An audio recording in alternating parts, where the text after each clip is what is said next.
Last year, mga kaibigan, ay inilabas natin sa ating Facebook page yung naging problema ng ating mga kalabasa farmers sa Alamada, na bumagsak yung presyo ng kalabasa from a high of 20 pesos to 2 pesos.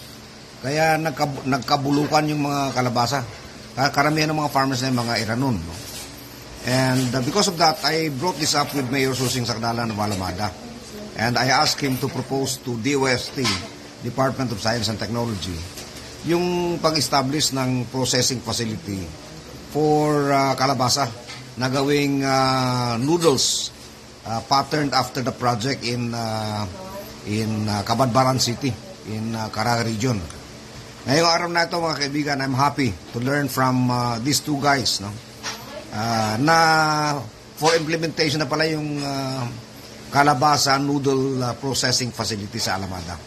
Ito si Director Sammy Malawan ng Department of Science and Technology for Region 12 at si Michael Mayo na in charge noong tawanan CES program, no? Okay. Director, can you please update us on the status of the kalabasa noodle processing facility? Yeah, thank you very much, Sec, for that. Actually, nung na-publish yan, nakita namin, kasi kami is one of your followers. Thank you. Nakita namin din, nandinaano ni Mayor Susing sa amin. So sabi ko kay Doc Mike, we have to prioritize this kasi nakikita natin yung needs doon sa barangay. Kaya based from that, yung mga plan na gagawin doon sa mga farmers, napakalaking tulong yun. So, yun na nga sabi namin with Mike, Dr. Mike, kung paano namin matulungan through our community empowerment through science and technology or CES program ng DOST.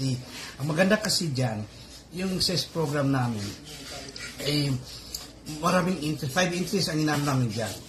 Kasama na yung library as number 1, sa education,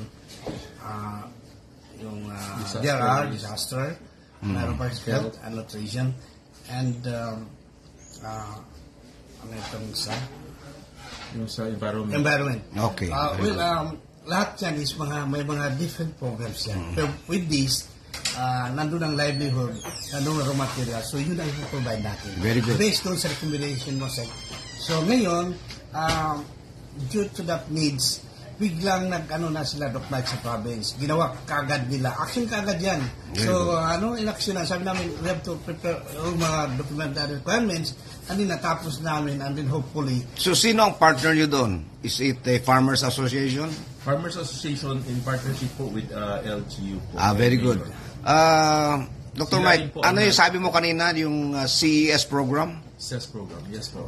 Yun po, yung nasabi po ni RD, Community Empowerment through Science and Technology.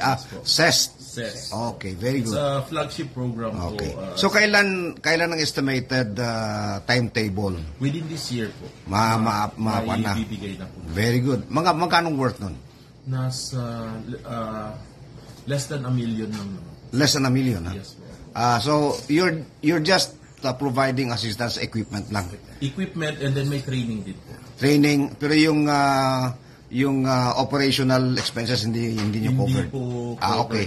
Then we can source that from other agencies. But anyway, congratulations at least masaya ako na nagbunga yung ingay na ginawa natin doon sa kalabasang nabubulok. And I'm happy that today you have visited my farm and relayed this good news, and we will share this with the people of Alamada. And then, it is first of its kind pa dito sa Region 12. Oh, very good. Very good. First, Okay. Sige, so salamat.